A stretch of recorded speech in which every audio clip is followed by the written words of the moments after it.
I was reborn back to my senior year of high school, and I personally tore up the love letter hidden in my desk.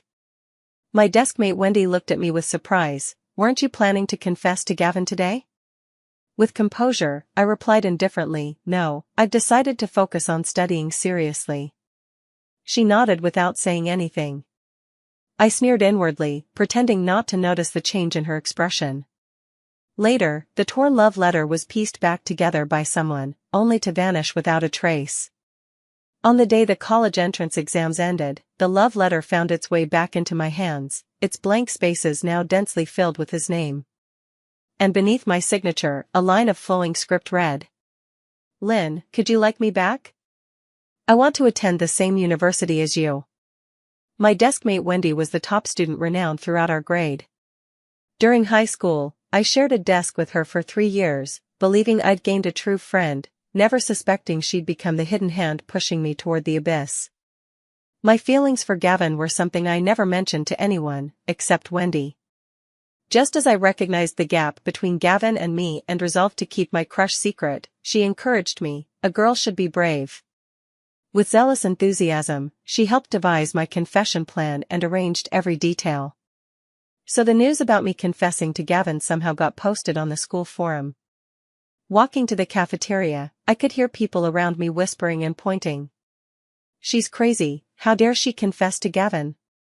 Gavin is the top student in our grade, handsome too, what makes this silly girl think she stands a chance? Exactly, she should know her place. Just a toad dreaming of eating swan meat." I've seen plenty of these daydreaming toads before. I walked briskly past them, pretending not to hear those mocking remarks. In my past life, I had fallen for Gavin, the top student in our grade. Teenage girls always harbor shy thoughts, yet can't help wanting to share them with others. So I told my deskmate, Wendy, the academic star of our class. At first she seemed shocked, but soon began encouraging me instead. As the saying goes, it's easier for a girl to pursue a boy than vice versa. Girls should take the initiative. Following her advice and arrangements, I intercepted Gavin on the way back from the lunch break and pulled out the love letter I had prepared from my pocket. After the confession was rejected, I faced cold stares and ridicule from my classmates. The school's bulletin board was flooded with posts about my shameless rejection. My photos were defaced to look like a clown, accompanied by malicious insults. At that time, Wendy even comforted me, telling me not to take it to heart. But the very next day, she and Gavin made their relationship official in the cafeteria, ostentatiously feeding each other bite by bite. I became the laughingstock in everyone's eyes, the homewrecker who meddled in others' relationships. My desk started accumulating thick layers of glue and insect corpses. Wendy finally revealed her true colors. In the girls' restroom, she looked down on me with disdain as she poured dirty mop water over my head. "You didn't actually think Gavin would ever like you, did you? We grew up together, we've been together all along. Ugly duckling, it's time to wake up from your silly fantasy." Unrequited love, betrayal by friends, a heart full of passion shattered by reality, leaving only a broken version of me standing in place. From then on, my academic performance plummeted, and the school bullying left me physically and mentally exhausted, forcing me to drop out of high school early. Yet, even then, Wendy wouldn't let me go.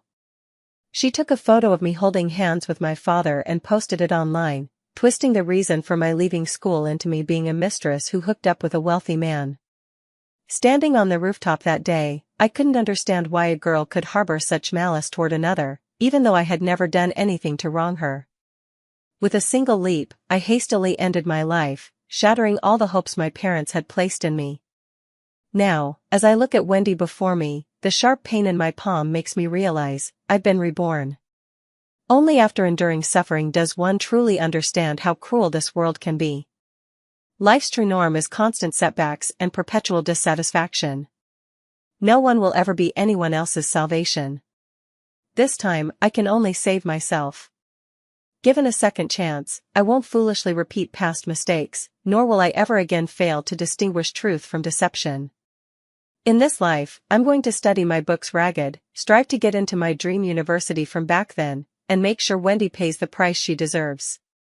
I was sitting at my desk, staring at the exam paper in front of me with a headache, when suddenly there was a commotion in the hallway.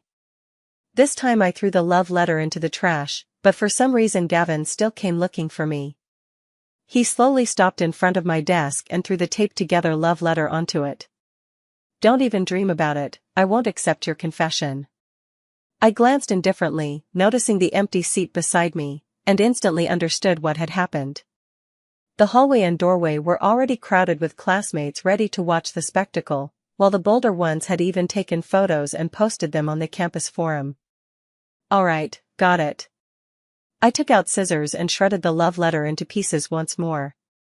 Gavin seemed unprepared for my reaction and tapped on my desk. "I'm serious," he said. Hearing this, I finally tore myself away from the sea of exam questions. "I did write this love letter, but it doesn't bear your name or surname anywhere. Can you stop taking everything at face value so presumptuously?" Out of the corner of my eye, I spotted Wendy at the doorway, beaming at us with a smile. I suddenly stood up, leaned close to Gavin, and whispered softly into his ear, "Just think of this love letter as being for Snowball. After all, I'd rather love Snowball than ever like you again. Snowball is a stray dog that our school takes care of, and we all love feeding him." Gavin's body stiffened instantly upon hearing these words. But to others, with my lips pressed close to his ear, the pose appeared far too intimate. The crowd started jeering, and Wendy's expression darkened immediately as she rushed into the classroom and shoved me to the ground. I forced out a few tears, looked at Wendy, and began my artful, manipulative speech. "Wendy, what's wrong? Are you upset because I got too close to Gavin? You were the one who originally said you didn't like him and encouraged me to confess my feelings. You said you'd help me on the campus forum, and now that I've confessed my feelings, are you trying to be the third wheel in our relationship?" Gavin looked at Wendy in shock upon hearing these words. Wendy glared at me angrily. "What third wheel? I'm Gavin's original partner. Lynn, you're the homewrecker." The students' expressions turned utterly dramatic upon hearing this. None had expected Wendy and Gavin were already together all along. I never imagined that the mastermind behind my confession was actually Wendy. The original partner personally finding a mistress for her boyfriend, now that's headline-worthy news. The students' discussions grew louder, Wendy's expression turning anxious as she tried to explain, only to be abruptly pulled away by Gavin. I got up from the ground, watching their departing figures with cold eyes. Dusting myself off, I returned to my seat. In this second life, my dream is a tangible prestigious university, no longer that hollow lie living in fantasies. After seeing off those two troublemakers, I refocused my attention on the test paper before me. The words on the paper kept jumping around as I looked at the sea of red crosses covering the sheet, unable to suppress a sigh. Though reborn, I'm no fool, I knew my own limitations all too well from those 3 years of high school. This time around, I've simply abandoned those useless distractions and resolved to study seriously. The knowledge remains the same, and so does this brain of mine. Thinking of this, I couldn't help but feel grateful for choosing the liberal arts back then. Apart from needing to put an extra effort for math, other subjects shouldn't be too difficult as long as I worked hard on memorization and comprehension. I gathered the exam papers before me and planned to ask the teacher about changing deskmates. Just as I stood up, a thick notebook landed with a thud on my desk. "Huh? How did my math notes grow legs and run over to your side?" "Oh well. Since it's already here, I might as reluctantly lend them to you." A voice that clearly thought it was being subtle came from behind me. I turned around and saw it was our class monitor, James. "Thank you." I didn't refuse him and stopped my steps that were about to head out. Just as I was about to open my notebook, I saw Wendy walk in, wiping her tears.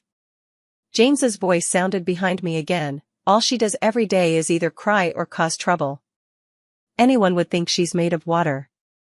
How could Gavin be so blind to fall for her?" I put my notebook away in my bag as Wendy came over and sat down beside me. "Lynn, I didn't mean it, Gavin has already scolded me. We're still good friends, right?" I nodded. Of course we were good friends, the kind who could push each other into the abyss. A smile appeared on Wendy's face as she grabbed my arm and kept shaking it. It's my 18th birthday at the end of the month. My family wants to throw me a coming-of-age ceremony. You have to come. I gave a non-committal which counted as agreeing to it. In previous years, Wendy would invite me to her birthday too. She always said that as her best friend, I should help her entertain everyone at the party. So I ended up being the waiter ordered around at the birthday celebration, only for her to later dismiss my gift as cheap and hurriedly shove me out the door. This time, I hope to give Wendy the perfect 18th birthday coming-of-age gift. James suddenly spoke up, saying he wanted to attend this year's birthday party too. Wendy looked at him in surprise. James never participated in these class events before. This time I don't know what madness came over me. Of course I welcomed the class monitor coming. The more people, the merrier. Wendy looked shyly at James with a sweet smile on her face. Pretending not to see, I packed my bag and left the classroom intending to go home. On the way to the bus stop, I could feel someone following me the whole time. That person kept at a not too far distance, walking when I walked, stopping when I stopped. I stopped in my tracks, pretending to casually glance around before suddenly turning my head at the last moment. James froze in place for a second, then held back his laughter as he helped me up from my embarrassing faceplant. Lynn, it's not New Year's yet, why the grand gesture? Rubbing my wrist, I got up with James's support. Why have you been following me all this time? Going home? I'm taking this bus home too. James is taking the same bus as me? But I remember clearly that he was a boarding student in my past life. The thought made me blurt out the question. James suddenly became evasive, his eyes darting around nervously. The weather's so nice today, so I applied to switch to day student. What kind of answer is that? It doesn't make any sense at all. But aren't your parents abroad? Who do you live with? Why do you care so much? The bus is here, hurry up and get on. James pushed me onto the homebound bus. Not only did he get off at the same stop as me, but his way home was exactly identical to mine. I was just about to invite him over when I saw him stop right across from my front door. Bye Lynn, see you tomorrow. James. James slowly turned around, looking at me with hopeful eyes. Could you tutor me? James's eyes dimmed momentarily but immediately brightened again the next instant. I've had a conscience awakening and decided to turn over a new leaf and study hard, but math. Seeing that he hadn't responded for a while, I quickly explained. Sure, remember to call me for school tomorrow. I'll walk with you. As soon as the words were spoken, James turned and left. I stood there, not quite understanding what he meant. Why do we have to walk together for tutoring? Does he plan to explain problems to me on the way? The image of James earnestly explaining math problems to me on the bus, holding the test paper with a serious expression, flashed through my mind. I shuddered involuntarily and returned to my own home. The house was quiet. James and I were both day students who lived alone off campus. I sat at my high school desk, the warm yellow light of the lamp falling on the notebook in the center, densely covered with Gavin's name. There were even some inexplicable, cringe-worthy declarations that even I couldn't bear to read. Damn lovesick brain, how disgusting. I tossed the notebook into the furnace and threw away everything related to Gavin. Only then did I remember that battered love letter, already long gone. I pulled out James' math notes and grabbed a couple of math test papers, then began writing furiously. After finishing a tough battle of studying, I circled the questions I couldn't solve in red ink, planning to ask James about them tomorrow. Stretching lazily, I suddenly remembered Wendy's coming-of-age ceremony. I pulled out the shoebox from last purchase from the corner, hastily wrapping it with some colorful paper. From under the desk, I retrieved the Golden Sun test papers I'd already completed in sophomore year, stuffing them inside along with handfuls of raffia grass, packing it all securely. Who needs all that comparison and demands for coming-of-age gifts anyway? For high school students, studying is obviously what matters most. The radiance of Golden Sun will surely help Wendy reach new heights. Early the next morning, I stood at the doorway, hesitating whether to invite James to walk to school together. Just as I pushed open the gate, James emerged from across the street. Hey, what a coincidence. Let's go together then. James seemed to be in an extraordinarily good mood today, humming little tunes nonstop along the way.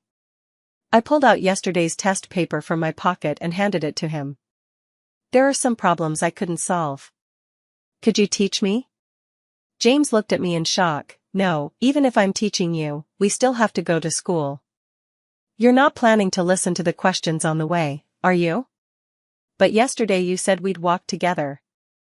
I thought it was to save time by teaching me on the way. I just wanted to walk with you. There aren't that many complicated thoughts behind it. James's voice gradually softened, and his ears turned bright red. I turned my head away, pretending not to understand as I shoved the test paper into his hand. Then take a look first, you can teach me at school. James gave a soft acknowledgement, then after a moment looked at me as if remembering something. Can we still walk together then? I nodded, truly unwilling to disappoint the expectation in his eyes. Walking together it is then, in my heart, we were just pure study partners anyway. Arriving at school, Wendy immediately broke into a smile the moment she saw me. Lynn, you're here. I brought you breakfast. In my previous life, Wendy said that since I lived alone, she worried I might skip breakfast, so she brought me a meal every morning. What I didn't know was that she had put memory-impairing drugs in that breakfast, which I consumed faithfully for 3 whole years. For a humanities student, nothing is more crucial than memory retention.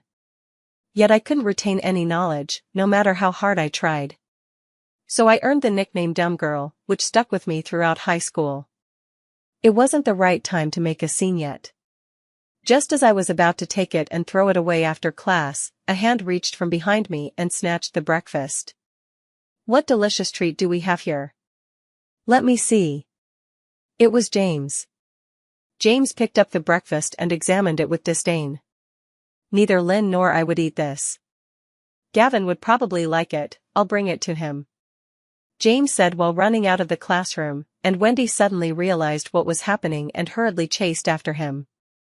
Not long after, James returned to the classroom and began explaining problems to me during his free time. Over the next few days, with his help, I barely managed to regain some semblance of my former focus. Although the test papers were still littered with red crosses, the gradually increasing scores didn't betray my efforts. Every morning, the breakfast Wendy brought me was taken by James under various pretexts and given to Gavin. Wendy simply couldn't keep up with James' speed and had to explain repeatedly to Gavin. Eventually, she simply gave up the idea of bringing breakfast altogether. Time slipped away quietly amidst solving one problem after another. By the end of the month, my ranking had slightly improved in a practice exam. Although I had already refused the breakfast Wendy tried to bring, the effects of past events still lingered. James still unfailingly accompanied me to and from school every day, sparing no effort to explain problems to me, even buying me study materials and compiling numerous key points. The noon sunlight streamed through the window onto the youthful boy. When I raised my eyes to look at James in that moment, my heart suddenly didn't want us to remain just study partners anymore. But I knew this wasn't the time for romance. Before I knew it, the month end arrived. On the day before the holiday, Wendy repeatedly insisted I must attend her coming-of-age ceremony. On Saturday evening, I brought the long-prepared light of knowledge and went with James to Wendy's residential complex. Using the address on my phone, James and I successfully found the floor where her home was. Gently pushing the door open, I discovered a bustling crowd already seated inside. Wendy, dressed in a sparkling princess gown, was surrounded by everyone, with Gavin sitting beside her, gazing at her with adoration. Wendy looked up and spotted the two of us. She immediately stood up and walked over to me, saying, "Lynn's here. Come on in, there's cake right here." I took the cake and was about to sit down when I suddenly heard a girl next to me speak up, "Lynn, can you get me a can of cola? I'm a bit thirsty." Pretending not to notice Wendy's meaningful glance at her, I carried the cake to the fridge and fetched a can. Just as I was about to hand it to her, I deliberately let it slip from my hand. The cola hit the ground and instantly exploded, splattering everywhere, leaving several brown stains on the girl's dress. Ah! What are you doing? Holding the cake in one hand, I kept apologizing to her. I'm so sorry, this cola was too cold, I lost my grip for a second. I immediately bent down to wipe her dress. Wendy rushed over to help, but I accidentally nudged her, sending her plopping right onto the cake. I'm so sorry, Wendy. I really didn't mean to. You're not mad at me, are you? I put on a pitiful face, tears already welling up in my eyes. Lynn. This dress cost me tens of thousands. Wendy's face instantly darkened, and the atmosphere turned painfully awkward. Gavin couldn't stand it any longer and stepped in to smooth things over. It's alright, Wendy, we'll just have it dry cleaned later. Today's your coming-of-age ceremony, and Lynn simply lost her balance. Don't be angry. Gavin. You're my boyfriend. How dare you take her side? Wendy was already upset, but hearing Gavin speak up for me made her absolutely furious as she shouted. Lynn has already apologized, what more do you want? Besides, the texture and material of this dress don't look like something worth tens of thousands at all. It's not even comparable to Chloe's clothes. Talking about thousands and tens of thousands so casually. What, does your family's money grow on trees? James said nonchalantly, standing nearby with his hands in his pockets. The classmates around started chattering too, some said I did it on purpose, while others agreed with James, thinking Wendy was being too nitpicky. Hearing this, Wendy's face instantly turned as purple as liver. Of course the dress wasn't worth tens of thousands, she'd just bought it for a few hundred because she thought it looked nice. Seeing the timing was about right, I pulled a few crumpled $100 bills from my pocket. Wendy, don't be angry. This is all the money I have. Take it for now, and I'll pay you back the rest slowly, okay? A well-timed tear fell from the corner of my eye. Wendy stood frozen, at a loss for words. Alright, Wendy, stop making a scene.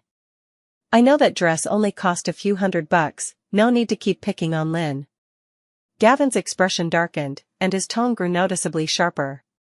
Wendy's expression was beyond just ugly, having failed to show off and instead been exposed by her own boyfriend. She stormed toward me. Wendy blocked the view of our classmates as she stood in front of me. The moment she raised her hand, I immediately collapsed to the ground. Wendy, I really didn't mean it. Please don't be mad, okay? Wendy. If something's wrong, just talk it out. Why push someone? James rushed over in a flash, pushing Wendy aside, and gently helped me up. The classmates hadn't witnessed what happened, but upon hearing mine and James's words, they immediately understood the situation. James looked at Gavin, his tone turning serious. Gavin, you'd better keep your little girlfriend in check. Who knows, you might die by her hands one day without even realizing it. After speaking, James supported me as we left Wendy's house. When we reached downstairs, I gently pushed his hand away and straightened up. How's that? Is my acting worthy of an Oscar? Full of yourself. I could tell James was deliberately playing along with me, but those last words of his didn't seem put on. I looked up toward Wendy's window and forced out well wishes I didn't truly feel. Wendy, happy 18th birthday. The days that followed were pleasantly uneventful, and Wendy even took the initiative to ask our teacher to change seats. I heard Wendy's coming-of-age ceremony went terribly that day. After James and I left, she had a heated argument with Gavin, and seeing this, our classmates hurriedly left too. The incident from that day was exaggerated and spread throughout the class. Wendy and Gavin, who used to be inseparable, fell into a cold war. I thought Wendy would stop there, but unexpectedly, rumors about James and me started circulating in class one after another. That day when James and I just walked into the classroom, the noisy room instantly fell silent. Wendy's new deskmate Chloe sneered, "Oh look, the class monitor and his little wife are here." I pretended not to hear and pulled James to our seats. James couldn't quite read my attitude and secretly passed me a note during class, "Aren't you angry? If a dog bites you, would you bite it back?" Focus on the lecture, don't distract me from getting into college. Right after class, James was called away by the teacher. He returned moments later to pack his things. Where are you going? What, worried about me? I ignored him, lowering my head to study my political science textbook, though not a single word registered in my mind. Move aside, buddy. This spot's mine now. James patted the new boy sitting beside me, signaling him to take the seat behind. I had no idea what James said to the teacher, but not only did the teacher refrain from talking to me about it, he even made James my new deskmate. My grades began to steadily improve, and James spent increasingly more time with me. Perhaps because everyone saw that nothing was actually happening between us, both teachers and classmates stopped making a fuss about it. Meanwhile, Gavin and Wendy's relationship was exposed. Both were called in with their parents, and it wasn't until Gavin repeatedly promised it wouldn't affect their grades that the whole dispute finally settled down. Just as I thought my high school life was getting back on track, I never expected Gavin would come looking for me. At the cafeteria entrance, Gavin suddenly appeared before me. Lynn, Wendy hasn't been in a good mood lately. Because of you, she hasn't been eating properly for a long time. I hope you'll stop targeting her, for my sake. I looked calmly at this person I once had feelings for, thinking to myself again how foolish I was back then. I wasn't targeting her, you're overthinking it. And your relationship isn't something I reported to the teacher. I was about to leave when Gavin suddenly grabbed my wrist. I hope you're telling the truth, otherwise I won't let you off easily. Hearing this, I could no longer maintain my composure. I jerked my hand free from Gavin's grip, finding him inexplicably ridiculous. Bro, are you filming a drama series? Still not letting me off the hook? You're a student, I'm a student, studying hard is what really matters. I don't have time to play the extra in your domineering CEO fantasy, and I hope you two lovebirds stay the hell away from me. After saying this, I didn't look at Gavin's expression and went straight back to the classroom. I stared at the exam paper in front of me, seriously wondering if I'd been brain damaged in my past life. How could I have ever fallen for such an idiot like Gavin? James noticed my odd behavior and pushed a list toward me. Take a look, which event are you planning to choose for the sports meet? I stared at the spring sports meet sign-up sheet before me, my thoughts once again pulled back to my past life. In my previous life during the sports meet, Wendy had voluntarily signed up for the women's 1,500-meter long-distance race. Since we were in our senior year of high school, the school didn't require us to watch the competition. I had originally planned to study in the classroom, but Wendy dragged me to the playground, insisting I cheer her on. Yet just before the race was about to begin, Wendy suddenly claimed to have stomach troubles and pushed me onto the track to run in her place. When I barely managed to finish the 1,500-meter race, I found Wendy standing at the finish line smiling at me. It was at that moment I realized I'd been tricked, and it was also from then on that Wendy revealed her true fangs to me. Looking at the registration form before me, I decided to give her a taste of her own medicine. In this life, it was her turn to experience the taste of a 1,500-meter race. Without hesitation, I wrote my name next to the 1,500-meter event. James thought seriously for a moment, then nodded in agreement. The day of the sports meet arrived quickly. Just like in my previous life, only a handful of senior high school students came to watch the games as a way to relax. Gavin had also signed up for events in his class, so I didn't have to worry at all. Wendy came to the playground on her own. I timed it just right, pretending to have a stomachache right before my turn to take the stage and slipping away unnoticed. The competition is about to begin. The referee team noticed that lane 6 was still empty, so they called for James. Where are your classmates? If they don't come soon, we'll have to disqualify you. All these leaders are watching. Just find any girl, it's fine if she can't finish the race. James nodded and immediately ran toward Wendy without hesitation. Wendy, Lynn isn't feeling well and went to buy medicine. Can you take her place in the 1,500-meter race? It's okay if you can't finish, the main leaders are watching, and if we withdraw, the teacher will get in trouble. James's words left Wendy with no way out, and for a moment, she hesitated. Go ahead, Wendy, I'll cheer for you at the finish line. Gavin's sudden remark completely crushed Wendy's last glimmer of hope.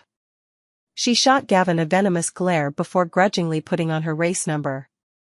Wendy concluded that dating Gavin was the biggest mistake of her life. He never stood up for her or considered her feelings. Since things had come to this, regret was pointless. Wendy started plotting in her mind to ditch Gavin at the first suitable opportunity. Bang! The gunshot rang out just as I returned to the playground, still holding the freshly bought ice cream in my hand. Here, for you. I handed the ice cream to James, inwardly marveling at how perceptive he was, practically a mind reader. How did he know I wanted to deal with Wendy? Happy now, Lynn? James gazed at me tenderly, and suddenly I felt like we were partners in crime. Still, compared to my past life, I couldn't help feeling these punishments were far too lenient for Wendy. I'm extremely satisfied. Here, this ice cream is yours now. We burst into laughter without a care for those around us. Seeing this from the track, Wendy turned red with anger, and out of nowhere found a surge of energy that propelled her instantly into first place. The trailing competitors, seeing they were being overtaken, grew anxious too. As they rounded the bend, the two of them collided and tumbled onto the track together. Gavin rushed onto the track immediately to help Wendy up. Wendy, are you okay? Why weren't you more careful? Wendy really didn't want to talk to him anymore. Shaking off his hand, she limped out of the field. The next day, rumors about Gavin and Wendy's breakup spread throughout the school. But I had no mind for gossip, as the final mock exam was approaching. As the last major test before the college entrance exams, the school had adjusted the mock exam schedule to perfectly mirror the actual Gaokao timings to ensure students' conditions matched the real test environment. In the office, I was helping James count the homework assignments to be distributed over the weekend. The two of us crouched behind the desk, quietly counting test papers. It was noon, with teachers absent and students resting in their dorms. No one would come here intentionally. Just as the counting was nearly done, the office door suddenly swung open, and two people entered one after another. I was about to rise to see who it was when James grabbed me, placing a finger to his lips in a signal for silence. Though I didn't fully understand his reasoning, I obediently complied. Teacher Frank, will this diagnostic exam be very difficult? A voice rang out, and we all recognized that female voice as none other than Wendy's. It's manageable, slightly harder than the college entrance exam questions, but also to give you all some confidence. As soon as Wendy finished speaking, a deep, powerful male voice promptly responded. I thought carefully and recognized him. It was Frank, Gavin's teacher. James glanced at me, took out his phone from his pocket. I looked on with an unfazed expression as he opened the voice recording app. As the class monitor, James usually helped the teacher handle class affairs. Combined with his consistently top academic performance, which remained unaffected, the teachers tacitly allowed him to carry a phone. Now, my gut told me the two of us were about to hear some major secret. Mr. Frank, I'll come see you this weekend. Can you give me the practice exam questions like before? Wendy asked cautiously. Wendy, ever since your senior year of high school, you begged me to leak exam questions for every test. That's the only way you could make it into the top 10 of your grade. This mock exam is also your last test in high school. Just answer it on your own to see where you truly stand. Without hesitation, Frank flat out refused Wendy. Last time he'd almost gotten caught by the dean for leaking exam questions. He wasn't about to take that risk again. Mr. Frank, my family sent me abroad right after the college entrance exams, so grades aren't that important to me anyway. I just want to prove that I'm not bad and leave a good impression on everyone. Aren't you into that Gavin guy? Just have him tutor you. Gavin's just an idiot. I was only playing around with him to get back at Lynn. Who knew he'd take it seriously? Besides, Gavin's just a student. How could he compare to you? Wendy's voice softened as she coquettishly teased Frank. No wonder Wendy's grades skyrocketed after entering senior year, jumping from average straight to the top 10 in her grade. In my previous life, I thought it was because Gavin tutored her, but I never expected she had someone powerful backing her up. James rolled his eyes at me, and I nearly gagged listening to Wendy's sweet, coquettish whining. Anyone unaware would think Wendy was fighting for some grand cause, when in reality it was just for so-called vanity. "Wendy, I really can't help you this time. Mr. Frank." Wendy's voice sent shivers down my spine. I looked at James and saw his whole face scrunched up in utter disgust. "Stop fooling around, this is the office." Hearing this, James and I were stunned for a long moment before slowly coming to our senses. "No one will come in, it's the middle of the day. Do you really think anyone would be in the office right now?" Wendy's voice carried an unmistakable panting tone, while James and I widened our eyes in shock, staring at each other. "Come to my place this weekend. I'll help you one last time." I knew Professor Frank would be the kindest to me. My jaw dropped so low it nearly hit the floor. Across from me, James wasn't faring any better. We stared at each other wide-eyed, both silently covering our mouths, afraid to make the slightest sound. After what felt like forever, James and I had both squatted until our legs went numb, but those two still showed no signs of leaving. Just when lunch break was nearly over, the two finally stood up to leave. "Don't forget to come to my place this weekend. I'll tutor you." The office door finally opened. James waited a while longer, using the camera to confirm they'd really left before supporting himself on the desk to stand up. I plopped down on the floor, continuously rubbing my sore legs while completely messing up the neatly organized test papers. But neither James nor I had the heart to tidy them up. The recording was still running, and James silently pressed stop. I looked up at him, utterly at a loss for words, and could only help him return the papers to the classroom. During afternoon classes, I simply couldn't bring myself to look directly at Wendy. That single lunch break had completely overturned my worldview. I spent the entire afternoon in a daze until the school bell rang, and James tapped my arm. "Let's head home first." I picked up my backpack and followed James, only to run into Gavin and Wendy right at the door. Gavin was holding Wendy's hand and wouldn't let go, while Wendy barely acknowledged him, even casting a pleading glance at James and me when she saw us. I quickly lowered my head, imagining myself as an ant, trying to slip away through the cracks. "Gavin, can you act like a man and be normal for once? Stop shamelessly throwing yourself at someone who clearly isn't interested." James looked at Gavin with frustration, feeling he was wasting his potential. Ever since Gavin's relationship with Wendy had been exposed, he no longer focused wholeheartedly on his studies. Although Gavin had repeatedly promised the teacher that it wouldn't affect his grades, the top spot in the class had ultimately been taken by someone else.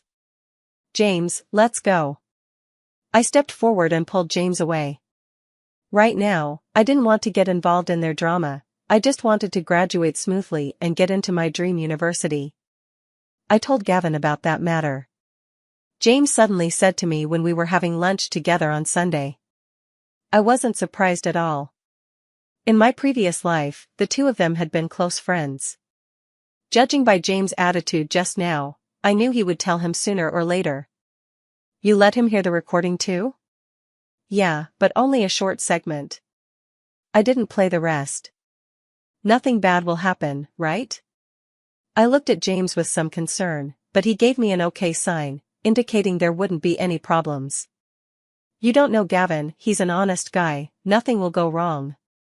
Once he sees Wendy for who she really is and figures things out, it'll be fine." Hearing this, I felt relieved. But what I never expected was that this very same honest man would give the entire school an unimaginable surprise on Monday. At 7 a.m. on Monday morning, the school was holding the flag-raising ceremony.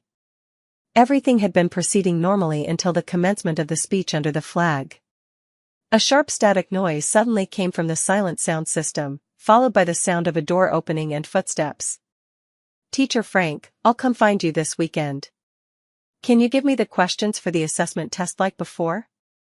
It was Wendy's voice. I stared at James in shock, and the crowd below had already begun to stir, growing increasingly noisy. "Wendy, ever since your senior year of high school, you begged me to leak exam questions for every test. That's the only way you could make it into the top 10 of your grade. This mock exam is also your last test in high school. Just answer it on your own to see where you truly stand." The playground erupted with a chorus of OMG as the teachers struggled to process the overwhelming information. The sound from the speakers continued playing, while Wendy was already crying anxiously on the spot, her classmates all tactfully keeping a wide berth around her. Frank's face wasn't looking any better either. The leaders were staring at him coldly, waiting for an explanation. Our class was standing in the outermost row. The teacher quickly realized what was happening and immediately instructed James to turn off the recording. As soon as the homeroom teacher finished speaking, James rushed out, and I hurriedly followed him. When we arrived at the recording room, we found the door locked from the inside. James tried a couple of times but couldn't open it, so he could only keep knocking on the door. I peered through the window and saw someone sitting at the computer, muttering something under his breath. And that person was none other than Gavin. James listened carefully to the audio playing outside and realized he'd never played that particular segment for Gavin. He lowered his head in thought before finally understanding what was happening. On Saturday, Gavin came to ask him about the meaning of that passage. After some thought, James played the recording for Gavin. However, James only played a short segment for him. Later, Gavin persuaded James to join him for drinks. Thinking he could limit his alcohol intake, James agreed to go along. James took the drink Gavin handed him and immediately collapsed onto the table, even getting mocked by Gavin for being a lightweight. Looking back now, it's possible Gavin put something in the drink, then secretly kept that recording. James kept banging on the door, but Gavin inside paid no attention, as the recording had started playing from the beginning again. Before long, a teacher finally arrived with keys to open the door. We rushed in to find Gavin sobbing uncontrollably, completely broken. "If you can't have it, you'll destroy it? Who do you think you are, some domineering CEO? How come I never noticed you were this obsessive in my past life?" I secretly complained to myself, once again confirming that those two were utterly insane. The entire morning, the school was abuzz with discussions about the incident, and it wasn't until the end of the school day that a decision was finally made. The impact was just too severe, especially since it happened under the national flag, a setting meant to be solemn. In the end, the school decided to fire Frank, advise Wendy to withdraw, and have Gavin take a year off from school. Wendy's mother came to the school and caused a scene upon hearing the news, but after listening to the recording, she immediately knocked out one of Wendy's teeth. "What kind of disgrace did I raise?" she shouted before storming off. In the end, it was a sympathetic teacher who couldn't bear to watch and sent Wendy home. Before long, the incident gradually faded from students' memories, becoming nothing more than occasional lunchroom gossip. Meanwhile, the life-determining college entrance exams were approaching. In the library, I tilted my head to glance at James sitting beside me, wondering if he had any feelings for me. Noticing my distraction, James chuckled softly and secretly passed me a note. "What's on your mind? You seem lost in thought. Can you wait for me after the college entrance exams?" "No way, I'm going out for a feast. And stop distracting me from studying." "Okay, got it. Wait for me, I'll take you out for a fancy dinner." Pretending not to understand the note's contents, I stuffed it into my pocket. Turning around, I tapped James on the head with my pen and pointed at the test paper. Youth vanished completely amidst these towering stacks of exam papers, empty pen tubes piling up, and the relentless determination of studying with heads bent low. On the day of the college entrance exams, I was assigned to my own classroom as the test site. Seeing everything so familiar before me, I suddenly felt incredibly fortunate. With the final stroke of my exam completed, I stood up and looked around as the bell rang. In a few months, a new batch of students would arrive here. I don't know whose youth this place will belong to then.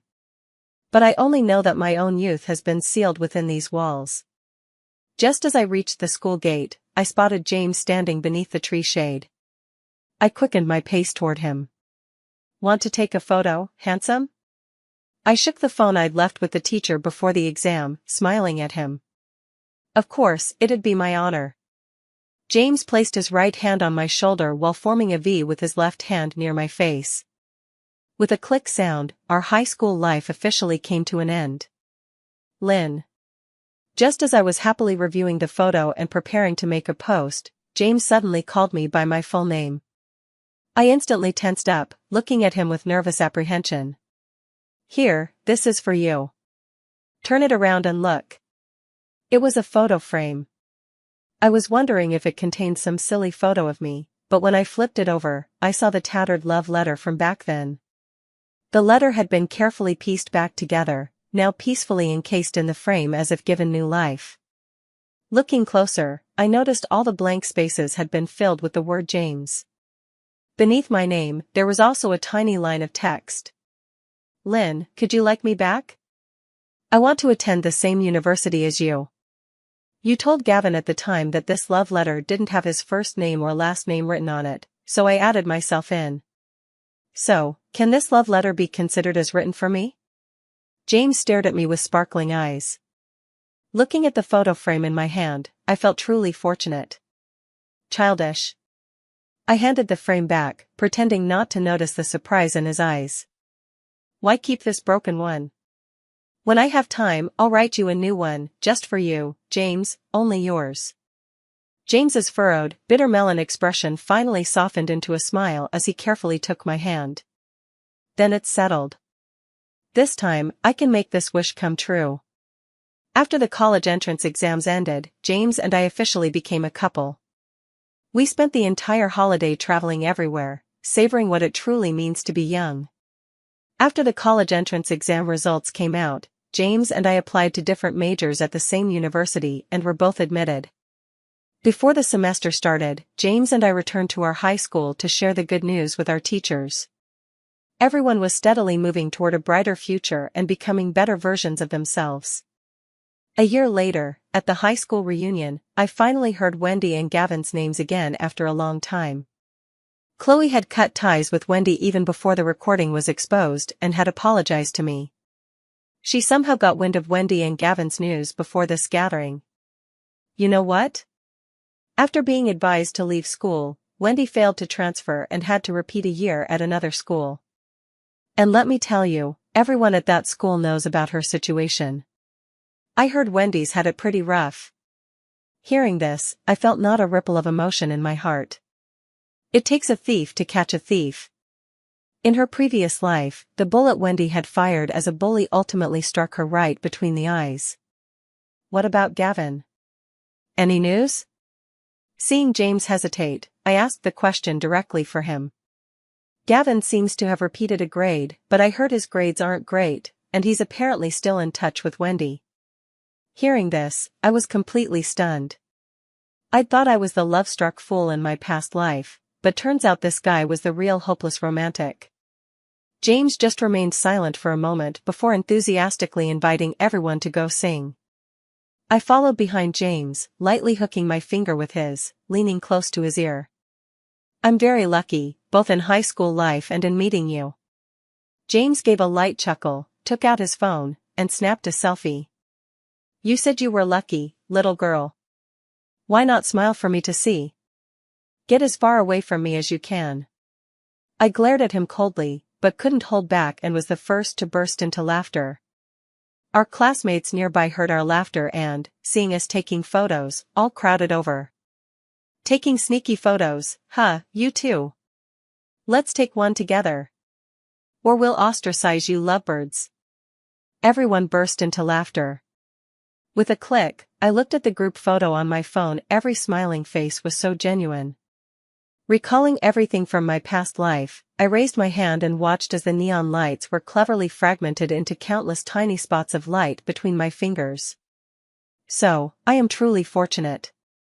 I've gained a different high school experience, made many friends, and found someone who loves me. Lynn, in this life, you're truly amazing.